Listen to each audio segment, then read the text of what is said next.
Hello po tayo mga kapatid, tayo po ay magbasa ng salita ng Diyos. Maraming salamat pala sa mga nagkampo, mga campers, lalo sa mga nanay na kung saan ay nagluto ng mga pagkain po. Pagkain namin lahat dito. Okay. 1 Timothy chapter 6 po tayo. Mahabang preaching po ito, pero i-preach ko ito ng maiksi lang.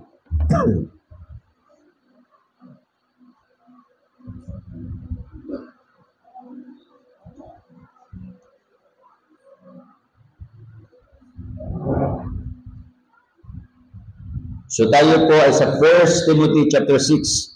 1 Timothy chapter 6. Verse 11 to 12. Nakita niyo na mga kapatid? Ready? Read. But thou, O man of God, flee these things, and follow after righteousness, godliness, faith, love, patience, meekness. Fight the good fight of faith, lay hold on eternal life, whereunto thou art also called, and hast professed a good profession before many witnesses. Tayo po ay manalangin. Heavenly Father, we thank you so much for the reading of your words. Bless us this morning. Huwag kaming alis sa lugar nito na ninanin daglay ang pagpalang spiritual. Lahat na ito aking dadalangin, pinapasalamatan sa matamis sa pangalan ni Kristo Jesus, sa aming Diyos sa kapaligtas. Amen. Okay. Medyo dahan-dahan lang ako magsalita ha kasi medyo under attack ako ngayon. Nahahapo ako bigla. Kaya kapos ako ng hininga. Siguro napagod ng gusto. Kaya kahapon sa soul winning, nasasakyan na ako dahil inatake na ako. Ang mensahe na yung umaga is all about steps of becoming a man of God. Hindi ibig sabihin ang mga babae ay hindi kasali dito. Everybody ay kasali po dito, man of God, women of God, yun po yan mga kapatid. Ang pangalan ho ay mahalaga. Siguro may mga kanya-kanya kayong tawag, Siguro dito may tinawag na buwisngis. Dito may tinawag na marites. Mahilig tismusa ba? Oh. Siguro may tinawag dito na madamot. Oh, di ba? Alam niyo sa Pilipinas, ang katawagan natin dito pare. Pag nasa kalye tayo, pare, tol. O, di ba? Pag ikaw napunta sa Singapore, para malaman mo yung mga Pilipino doon, ang magic word mo, kabayan. Okay, kabayan. So, alam mo na. Pero pag tayo pumunta sa Amerika, tatawagin ka nila by name. Kahit ikaw ay tatay, tatawagin ka lang sa pangalan mo. Pastor ka, hindi po ako tinatawag doon na pastor. Hey, bong! Ganun lang sa kanila. Equality. Presidente nila, hindi nila matawag yan. Bakit? Napatunayan ko yan nung ako po'y pumunta ng embassy. Yung isang Amerikano, pumunta doon. Pinagalitan yung mga nandoon eh. Nagtatrabaho lang kayo. Pambira, sabi ko, ayos Subukan kaya natin yan. Punta tayo sa LTO. Punta tayo kay Mayor. Sigawan mo. Sa kanila, wala eh. Yung teacher ko, hindi sumunod yung anak eh. Sinuntok sa harapan namin eh. Tumba yung anak eh. Alam mo yung anak, tumayo lang. Ano sabi na anak? Hey, Dad, what happened? Is there anything wrong? Sabi ko, pag sa Pilipinas yan, maniwala ka. Mag-walk out na yan. Maglulumpasay na yan. Mag-retaliate yan. Maninira ng damit yan. Pero sa kanila, nagtatanong, ano ba Dad? Ba't mo ko sinuntok? Dito hindi.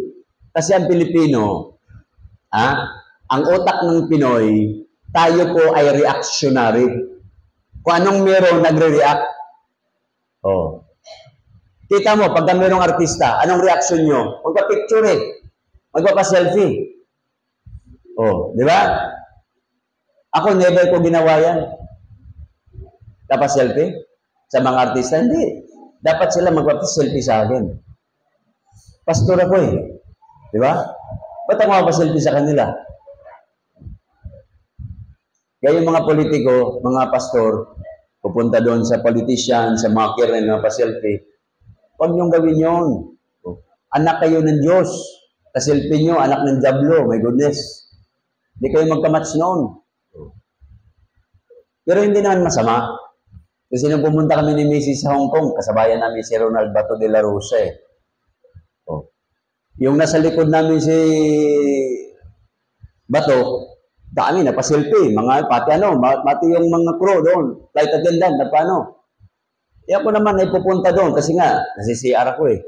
E di nagkasalubungan kami. Eh, General, magandang po. Pakandidato pala kayo. Pastor po ako.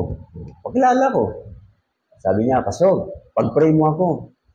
O di, pag-pray. O di ba? Pag-pray. Sabi niya, pwede ba tayong papapicture? Picture! Pambihira ko. Pinausap niya yung Spice Stewardess. Picture. Bigyan ko ng cellphone ko. Akin din. Pambihira. Alam naman, siya lang eh. No.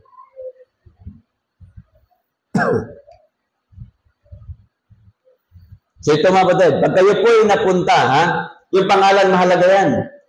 Sa politics, tinawag kayo, tatawagin kayong mayor, tatawagin kayong gobernador, congressman, president. Pag sa military, tatawagin kayong colonel, general. Pero mga kapatid, pag kayo pumunta sa England, ang ganda ng tawag sa inyo. Tatawagin kayo doon, Lord. O sipin mo, si JC, Lord JC.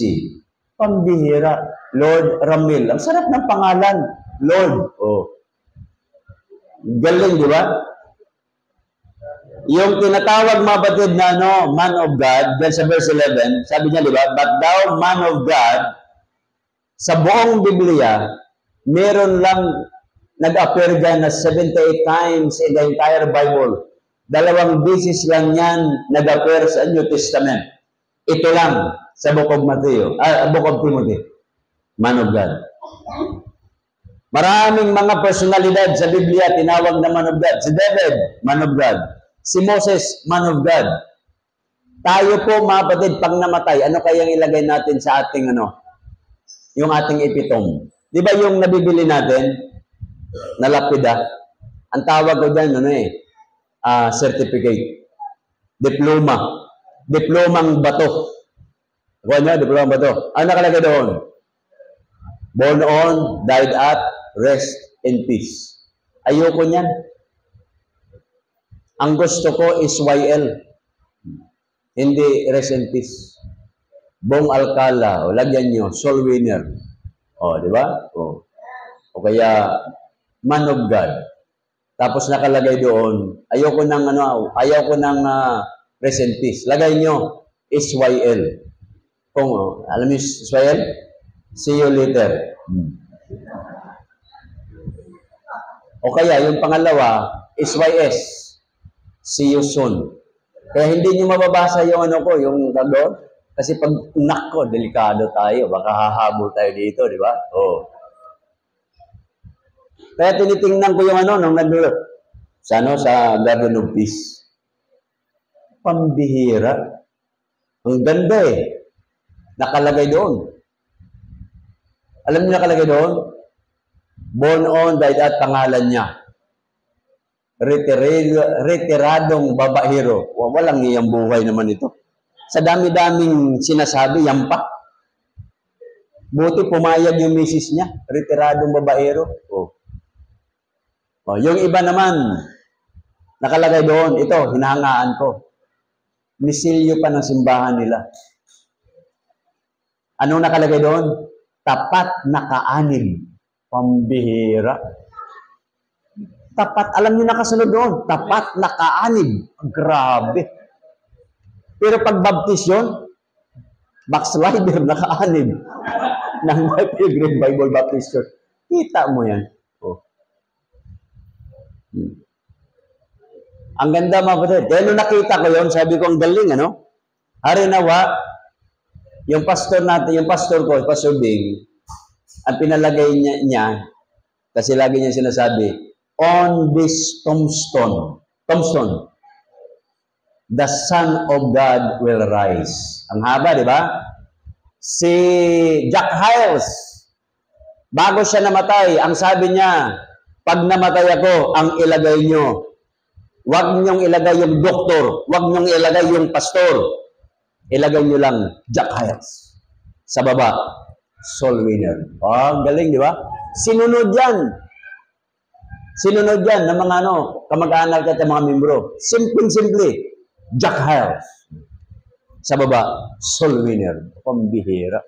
Nakaka-bless pagka nabasa mo, Jack Hyles, soul winner. Oh. Pero mabasa mo, JC, magnanakaw. Oh, diba? Pambihirap-hirap niyan. Lupit. Kaya mga badad, yung verse number 11, sabi dyan, Man of God, flee these things. Ang ibig sabihin niyan, forsaking evil. Sabi po ni Pablo kay Timothy, sa 1 Corinthians chapter 6, verse number 18, flee fornication. Oh. Ngayon, uso na yan. Sa 1 Corinthians chapter 10, verse number 14, flee from idolatry. Ang idolatry, hindi lang yung may mga inanyuhang larawan. Yung mga cellphone nyo, idolatry na yan. Anything that replaces your attention instead of God, that is idolatry. Ilan na yung mga young people na hindi masyado nakapag-aral sa kakalaro ng tawag doon, ML. Dota. Hindi ko alam yung mga yun eh. Mga anak ko, nag-ML yata yan eh. Oh. Isipin mo, doon sa Santa Lucia, para tumayo ka, Ricardo. Nakaganyan, naka-long sleeve, nakaganon. Hawak-hawak cellphone, gumagano-gano siya. Sabi mo na. Isipin mo, parang hindi bagay eh. Gaganong-ganong ka doon. Ano nangyari sa mundo? Ganda-ganda ng katauhan mo. Ang tingin sa'yo, may dignidad ka, pero hindi ka makausap. Okay? Forsaking evil. Ano ba? 2 Timothy chapter 2, verse 2. Flee youthful lust. Yun po yan, mabadid. So pag sinasabi natin, forsaking evil or flee, these things, you need to learn how to say no. Pag niyaya ka, pre, tagay lang, isang shot lang. Pag pinagbigyan mo yan, yung isang shot, magiging dalawa yan. Kaya ang resulta niyan, ito ang mathematical formula niyan. Konti plus konti equals marami. At the end of the day, ikaw na yung bangka dyan. Kaya lang naman niya pinapatagay ka. Pre, shot. Para uminit ka, dudukot ka ng pera, pangpulutan nila, pangdagdag nila. Alam mo na yan. Painitin lang yun mo. May mga tao, madali, pagka uminit, yayabang na kagad eh. Oh. May mga tao, pag uminit na, ang yabang na. Oh. Kaya yung alak, ilang pamilyang nasira niyan. Ilang banggaan na meron niyan. Oh. Doon, sa Kasibulan, nag-inuman yung kumpare at saka kumare. Nung malasing, si kumare umakyat sa kabilang bahay. Kasi townhouse eh. Si kumpare naman, umakyat sa kabila. Nagkapalitan sila ng bahay at nagbayan ng misis. Kinabukasan, nag-away sila. Tinawag ako. Pastor, ano gawin namin dito? Nagkapalitan kami ng misis. Okay lang, tabla. Parihan naman kayo, tabla. Hindi nila matanggap eh. Kasi katwiran na sa hindi, sila po ang nauna eh. Umakyat doon. Iyon ang nagagawa ng alak. Big business yan. Droga nga, napakalaking negosyo eh. Kahit sigarilyo nga eh. Nakalagay na nga dyan, dangerous to your health. Lahat ng klaseng sakit andyan. Ang Pinoy, ayaw talaga madala. Kahit yung ano yun doon sa Commonwealth, ang laki-laki na nga na signage dyan eh. Bawal dumaan, nakakamatay. Tatawid pa rin. Merong tulay naman sa taas. Oh. Huwag na tayo pumunta kung saan-saan. Diyan na lang sa Roblo, may tulay na nga eh. Sa ilalim dumadaan. Kita mo yan. Saan kaya ang tamang edukasyon yan? Okay? 5 areas, men of God are under attack. Ayon sa pag-aaral, ito po yun. Inaatake tayo, una, money. Akala mo pag may pera ka, wala kang problema? May problema ka, marami. Ha? Sex, pride, envy, lust, lahat yan, inaatake tayo. Isoma total natin yan, masisira buhay natin sa dalawang bagay. Kwarta o kwarto, patay ka. So, di ba? Kaya kita mo, kalukuhan dyan sa eskwelahan natin dyan, ICCT. Tabi-tabi yung mga ano dyan, mga hotel dyan. Kung saan yung eskwelahan, tabi-tabi. Pati ako nadadamay eh. Mga estudyante dyan, sir, pwedeng makausap? No? Naka-uniforme eh. Ano yun? Kasi sir, wala pa akong ano eh. Yung pera kasi ng parents ko, hindi pa napadala sa akin eh. O anong meron? Baka pwede sir, mag-hotel tayo. 3,000 lang. Ay, walang iya. Siyempre, computing ko kagad 3,000. Magbabayad pa ako ng hotel, patay. 5,000. Eh, ba't ako magbabayad 5,000? May sisunga, libre, wala na eh. Oh. Kita mo yan? Oh. Ang lalakas ng loob. Tapos mag-iwan pa yan na ano. Pero sila mga calling ka, ano, yung tinatype na, no? Eh, sir, baka maisipan nyo po. Ang grabe, ang tigas ng ulo ng mga to. Ganong kasama ang lipunan. Sipin mo yan.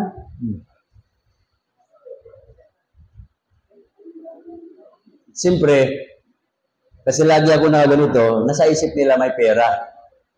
Ang hindi nila alam, maigi pa yung pera may tao. Ako wala. Kamali eh. Sabi ko, sana si JC ang ginausap mo. Nagpera to eh. Oh. Sino yung mga tao sa Biblia? Men in the Bible who learn to say no. Si Joseph. Sabi ni Mrs. Potiphar, noong Genesis 39, lie with me. O isipin mo niya, yaya eh. Lie with me. Ano sabi ni Joseph? No.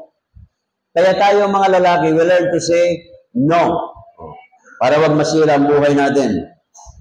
Si Daniel, learn to say no. Pagkain, inalok sa kanya, kumain ka. Hindi po mga maayos na pagkain. Kaya matuto tayo magsabi ng no. Okay? Si Shadrach, Meshach, and Abednego sa Daniel chapter 3.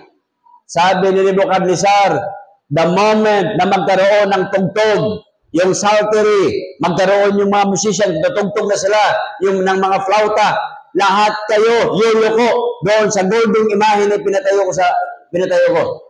Doon sa revolto na pinatayo ko. Si Shadrach, Meshach, and Abednego, hindi po yan, yumuko. Ano nangyari?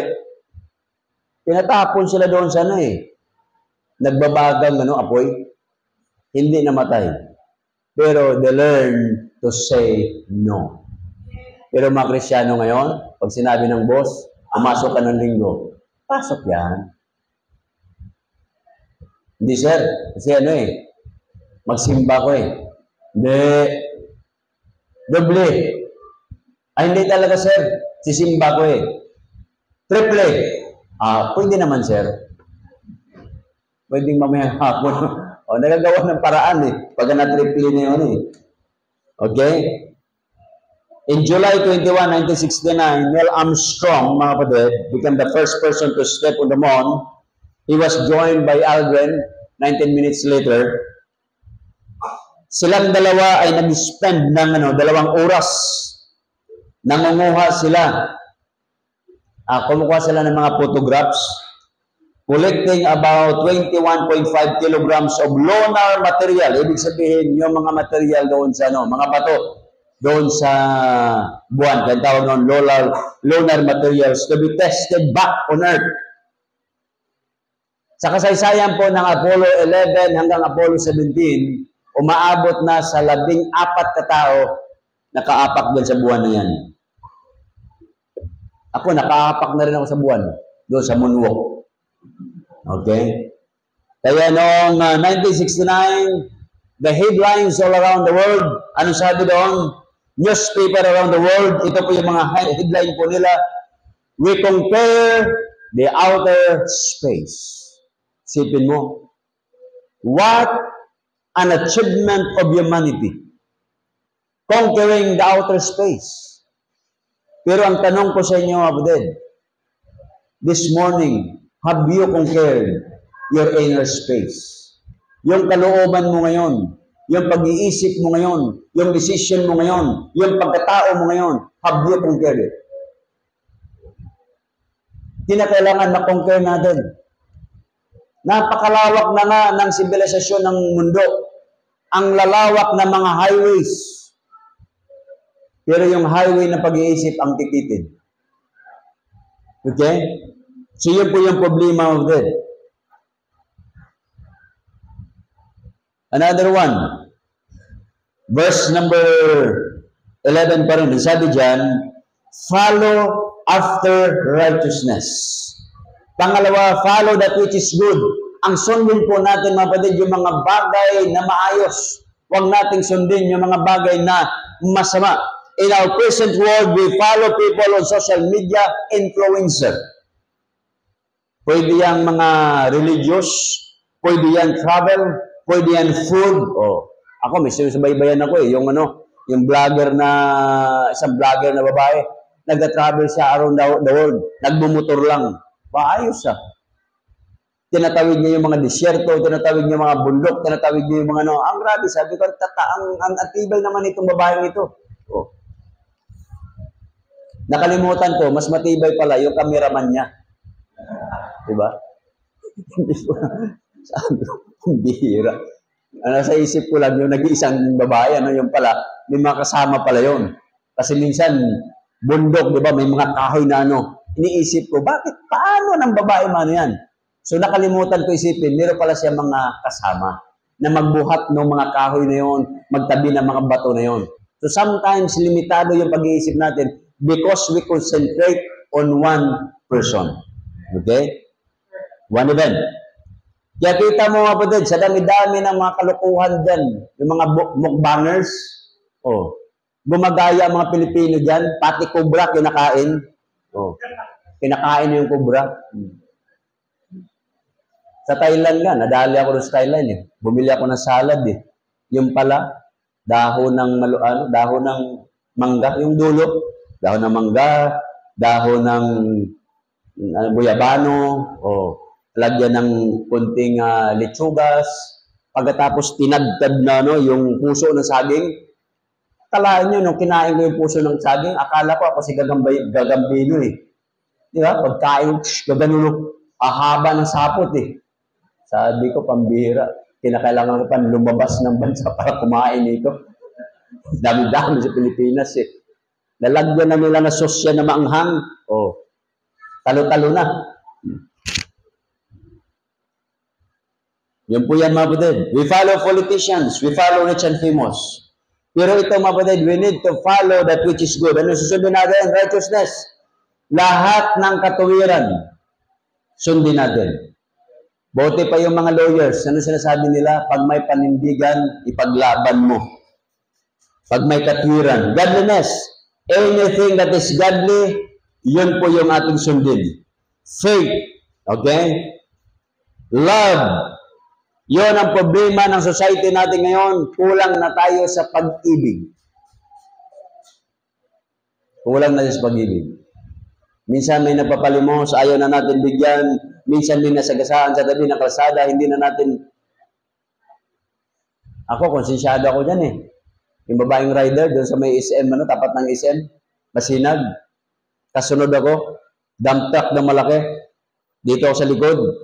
Yung babaeng rider, overtake sa akin. Biglang nasagi ng ng dump truck. Napailalim siya ngayon. Ay, napasigaw ako kasi yung paa, di ba? Alam mo yung kahit malaki yung dump truck, tumama yung paa at yung motor. Napadaan ako, tiningnan ko sa sumisigaw yung babae. Gusto kong tigilan, kaso lang nakita ng mga security guard, mga enforcer, pinaalis na ako.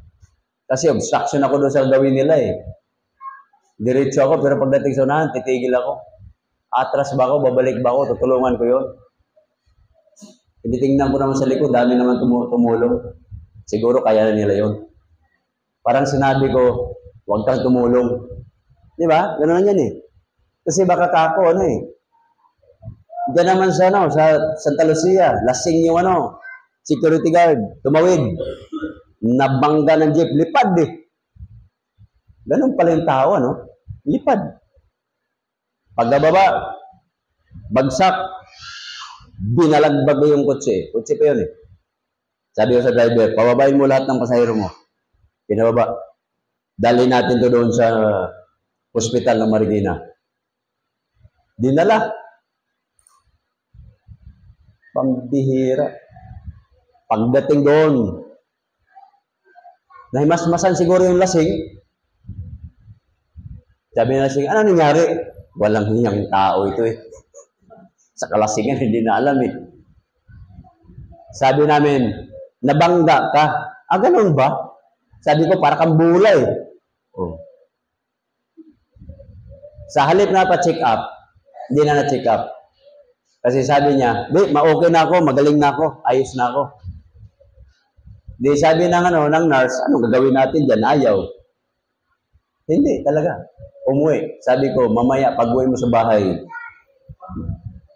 makikita mo yan. Oh. Tinulungan mo, ayaw. So ito po yan, kapatid. Sundin nyo lahat. Pagbibigyan, di ba? Patience. Kulang na tayo sa pasensya. Sa bahay, sinasabi ng bunso ko, galit na naman ang daddy ko. Oh. Tumaas yung boses ko. Kulang tayo sa pasensya. Meekness, kahinahunan.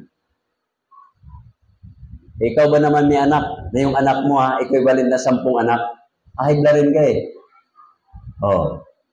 Akala nyo siguro, kayo katawa-tawa kayo, mga binata at dalaga. Subukan nyo mag-asawa. Sasabihin nyo, hindi, kaya ko yan. Yung maliit pa anak mo, 3 years old, okay pa sa'yo yan. Pag nag-10 years old yan, mali ka na mali ka na, ikaw nang mali eh. Pagdating ng 20 niyan, wala ka na silbi sa kanila. Nalayasan ka na niyan. Oh. Kaya sabi ko kay Mrs., wag mo nang patulan yung panganay natin. Pinapatulan mo eh. Oh, laos na tayong dalawa. Pag pinatulan mo yan, high blood ka lang. Magkasagutan kayo. Isasagot din ka, marunong na sumagot eh. Kita mo yung Bible Studies pa ito. UP. Nag-aaral sa UP. Sipin mo, pagdating doon, mga 11:30, sinigawan yung nanay. Puro ka lang kapag magkituhan sa pastor na yan Walang kasinain dito. Gutom na ako. Anak naman, yung kausap pa ako nagba-Bible Studies. Tigilan nyo na yung Bible Studies na yan. Walang kwenta ko. Sabi ko, yung kalamnan ko, nanginginig na eh. Sabi ko, makita lang kita sa kalsada, babanggain kita ng motor ko. Kita mo yan? Nakapag-isip tuloy ko na masama eh. Ganda pa naman ng topic namin, eternal life. Ngayon, papatayin mo yung tao. Nawawala yung pagka-pastor mo. Ito mga batid, William Ashley Sunday, known as Billy Sunday, was the American evangelist and professional baseball outfielder. He played for 8 seasons in the National League before becoming the most influential American preacher during the first 2 decades of 20th century. In his earthly years or life, nakakita siya, nung natumanggap na siya sa Panginoon, bagong-bago siya mananampalataya, mayroong matandang Kristiyano, ito ang sabi sa kanya. Sinabihan siya. Ano sabi sa kanya? Sabi niya, Belly, if you do what I say, you will never backslide. You will become a great Christian. Sabi ni Belly Sunday, ano po yon? Sabi niya, do 3:15. Gawin mo yung 3:15. Hindi niyo alam yung 3:15, di ba? Kasi ang alam niyo lang, 7-Eleven. At saka 24/7, di ba? Yung 3:15, hindi niyo alam yun. Yung 7-Eleven, 7 na umaga yan hanggang 11 ng gabi. Pero yung 7-Eleven ngayon, 24 hours na. Baguhin nila pangalan nila. Di ba? Dapat mag-all day na lang sila.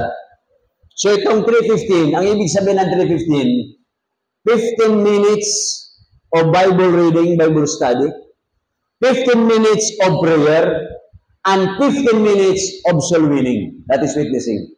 Kaya sabi ng matandang Kristiyano, Belly, kung araw-araw mo gagawin to, 15 minutes kang nagbabasa ng Biblia mo, pinag-aralan mo yung Biblia mo, 15 minutes adi ka, nagpipray.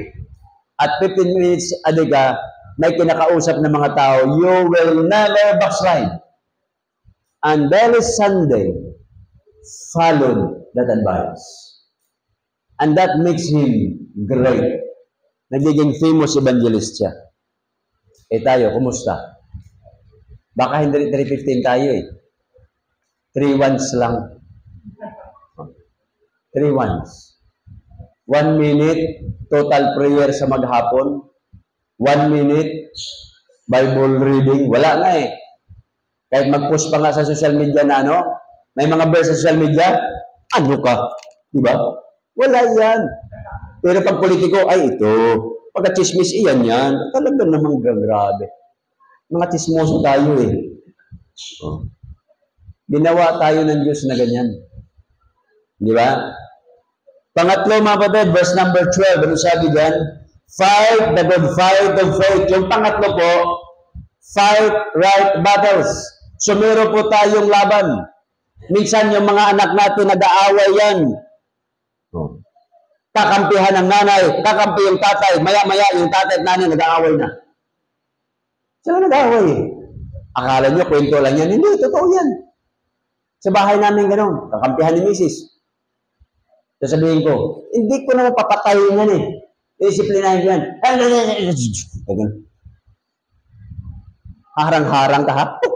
Siya tuloy na palo ko Minsan, yung disiplinahin mo yung bata, ang disiplina mo, yung misis mo. And that's normal. Kasi may kampihan Pero, kagandahan dito, makinig kayo Pag edad ng mga anak ko ng mga 8 years old, di na ako namamalo. Yung palo na ba? Kasi nasa Bible naman yung palo. Huwag lang yung saktan maigi. Huwag kang mamalo pag ikaw'y galit. Don't do that. Pag galit ka, huwag. Lahat naman sila. Standard ko yan. Pag 8 years old, ayoko na silang saktan. Kausapin na lang. Di ba? Yung tatay ko, hindi na mamalo yan Saan yung tatay ko? Yan Tatay ko, malakas na uli Dapat 2 weeks ago, patay na yan Naglulupasay na yung kapatid ko Ang kapatid ko. Sabi ko, nangyari sa tatay natin. Hindi nyo man lang. Buhay pa ba? Huminga pa? Huminga pa. Huwag mo iyakan. Huminga pa Dali sa ospital. Pag huminga pa, dali sa ospital. Pag patay na, iyakan natin. Buhay pa Ang tatay ko na yan. Ang tatay niya, kaya sabi sa tatay ko, ang tatay mo ay 86 years old. 84 ka na. Aba, Pader, November ngayon. November, December, January, February. 3 months, 4 months na lang. 85 ka na. Papantayan mo na yung tatay mo. Di ba?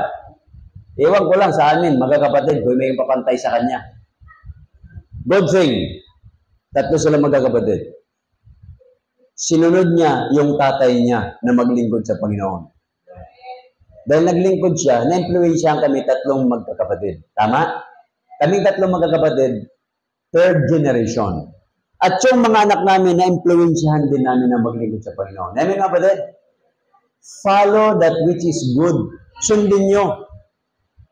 Kasi mula sa inyo, susundin kayo ng mga anak ninyo eh. Ang liwanag o nasabi ng Biblia, train up a child. Dalhin nyo lang. Oh. Alam niya yan, nilidili, nung maliit pa si Charles. Si Charles ang pinakasiga sa simbahan ng araw, lidili, tama, di ba? Ang kulit niya eh. Tatakbo-takbo yan. Kilala niyo siya, no? Si Wilwell. Wilwell, pag pumasok yan, huwag kayong pupunta rito, ha? Hindi niya pa napasok, yung mga bata. Huwag kayo dito. Pagkagalit yan, papasok niya doon sa bahay, sa kwarto namin. Lalagay niya sa loob ng refrigerator. Oh, ganun katindi yun. Ayaw niya ng mga bata eh. Oh. Sipin mo yan. Pero, nagbabago naman yan. Kasi ang itinuro natin, linggo ay para sa Diyos. Amen mga kapatid? Hanggat sa nagkaisip sila, yun. Hindi na mawala sa kanila yan. Sabi ng Biblia, train up a child in the way he should go. When he is old, he will not depart from it. Subukan niyo yung mga anak niyo. Yan, bunso ko. Yung namatay yung lola ba yun? Mami? Si mamang? Nanang? Oh.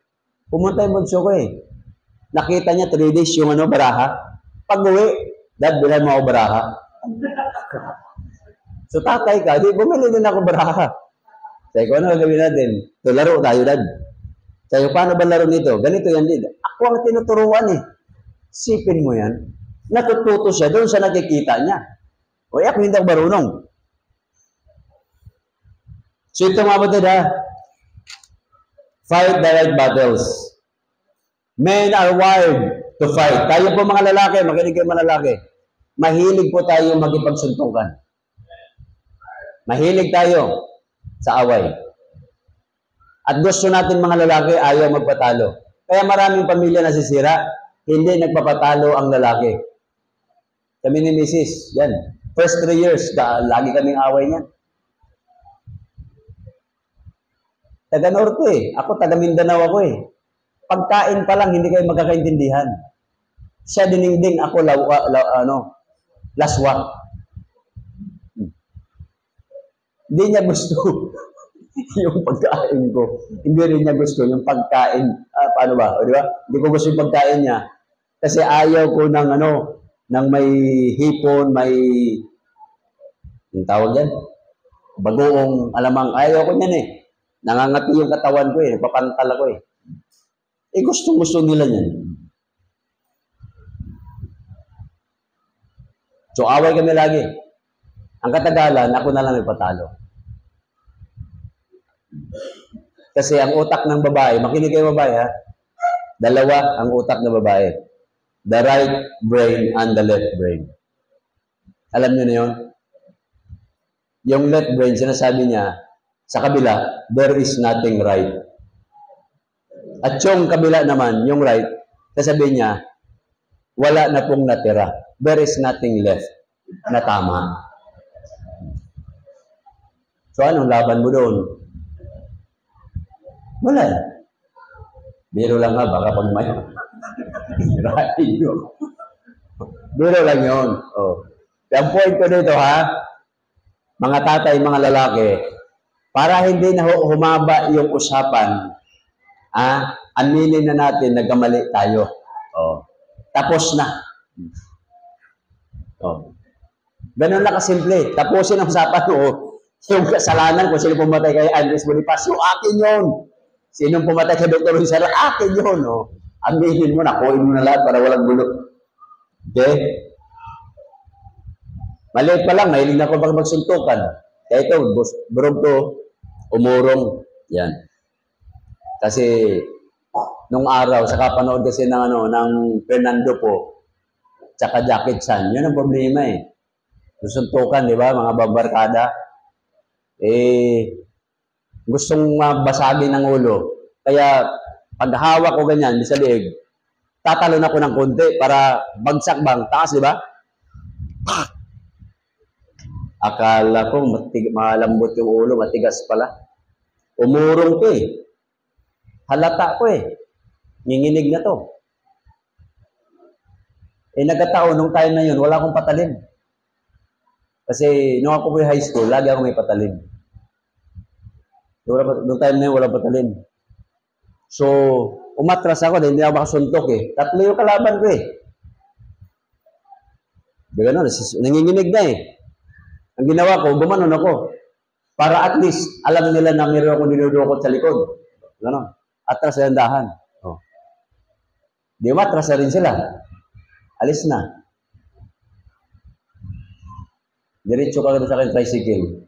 Diretso ng provincial hospital. Ako yung nanuntok, ako yung hospital. Sipin mo yan. O, nakasta ngayon. 1 buwan. So kayo, huwag kayo magpagsuntukan. Wala na. Okay? Pag kayo ka na may Kristiyano, babaguhin ka ng Panginoon. Sabi po ni Dr. Franklin Lodson, ito po mga kapatid ha, sa buong mundo, meron lang, since 3060 BC, the world has only known 292 years of peace. Ang ibig sabihin nito, mga kapatid, in this period of more than 55 centuries, there have been 14,531 wars, large and small. 3.6 billion people died because of war. Ngayon, may gera. Iran to Israel, tatawid gera. Mga Hamas, gera. Oh. Pilipinas, yung panahon ni President Duterte, Pilipino, mayroong Filipino war. Marawi Siege. Zamboanga Siege. Meron dito. Bago ka pumunta dito sa simbahan, may gera sa inyo. Di ba? May gera. Ang hirap kaya magsimba, mag-asawa kayo, may gera. Ang hirap niyan. Kaya sabi ko sa misis ko, awayin mo ako ng Lunes, linggo ng gabi, hanggang Biyernes. Sabado, ceasefire tayo. Kasi linggo ng umaga, mag-preach pa ako. Ang hirap kaya gumawa ng mensahe. Kaaway mo misis mo. Kaya kinausap ko siya, walang gira ha, mula Biyernes ng gabi. Hanggang Biyernes. Linggo ng gabi hanggang Biyernes ng gabi. Pwede tayo mag-away. Pero pagdating ng Biyernes ng gabi, matutulog na ako at saka Sabado, wala nang gira. Di pa rin umubra. Meron pa rin. Oh. Pag ginanahan yung kayo mga babae, pag ginanahan kayo, parang mga machine gun. Pinili ko na nga yung babae na tahimik, hindi pala totoo.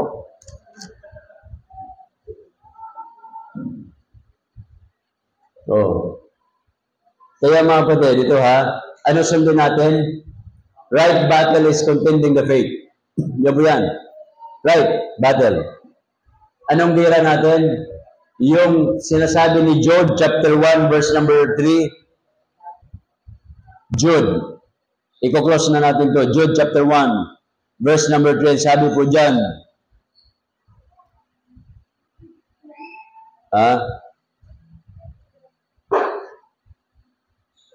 Sabi po dyan, and exhort you that you should earnestly contend for the faith which was once delivered unto the saints. Ibig sabihin, yung pananampalataya po mga kapatid na nagmumula sa Biblia, ipaglaban po natin to. Kaya sabi ni Pablo, there is a crown for me. Corona, ibibigay ng Diyos sa atin. Kaso lang, we need to fight a good fight of faith. Okay? Ano pa? Obey the command of Christ, Matthew chapter 28. Soul winning po yan. Kaya tayo nasa soul winning.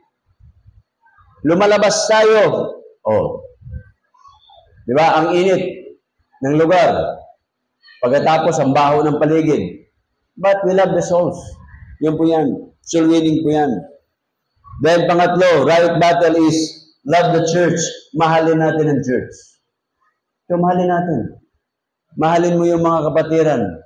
Mahalin natin yan. Magmahalan tayo sa bawat isa. Proteksyonan natin. Para bang pamilya? Oh. Proteksyonan mo yung pamilya mo. Tayo as Pilipino, piniprotektahan natin ang bansa natin bilang Pilipino. So, ganun din po tayo, mga kapatid. Love the church. So, isumatotal ko lang, mga kapatid, ha? Steps of becoming a man of God, forsaking evil, follow that which is good, fight right battles. Yung tamang pagipaglaban. Kaya pag kayo na soul winning, huwag nyo entertain yung mga tanong nila. Focus on soul winning. Tumayo po tayo po yung manalangin. Heavenly Father, we thank you so much sa umaga nito. Salamat sa mga palaala po. Habang ang lahat ay nakapigit at nakayukad, nakapigit na mata. If God has something for you, God is speaking to your hearts right now. Kapatid, may problema ka, lumapit ka sa Diyos. Nanghihina ka, lumapit ka sa Diyos. Kung tayo po ngayon ay harap sa Diyos at magtanong ang Diyos, Anak,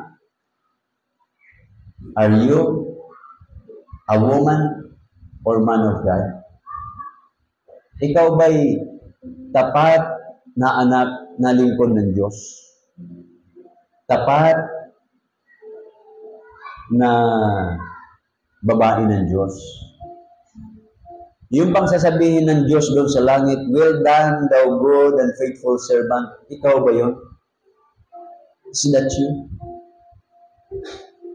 Ang mensaheng ito is to make us a refined, mapaganda yung ating pong buhay, mga kapatid. Mapapagandang Kristiyano po tayo. Mapaganda po yung ating ugali. Mapaganda po yung ating manners.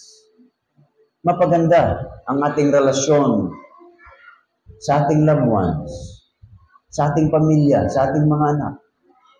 That's why church exists.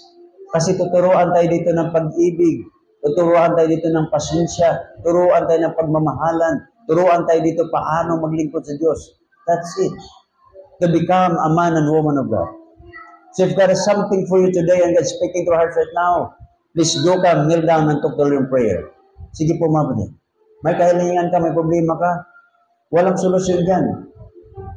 Ang gobyerno, may solusyon ang Diyos. Sige po, mga kapatid.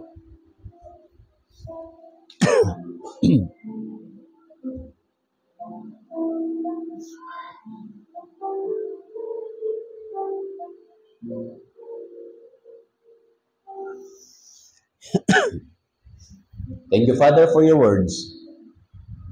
Thank you for reminding us. As we part ways, so Father, bless your people. Mga nasipagtrabaho, bigyan ng mapaganda ng testimony. May mga negosyo, bless their business, so Father. Mga nanghina, palakasin, magramdaman, pagalingin, walang nabuhay, bigyan ng nabuhay. At yung mga kapatid po namin na kung saan, lagi na magbiyahe, ingatan niyo po sila. At hari nawa, patuloy niyo kaming gamitin, O Diyos. Lahat na ito aking dadalangin, pinapasalamatan sa matamis sa plano Kristo, so sa amin Diyos sa baligtas. Amen. Okay, dako tayo sa ating pagbibigayan. Tawagin po natin ang kapatid na Brother Ramel. So,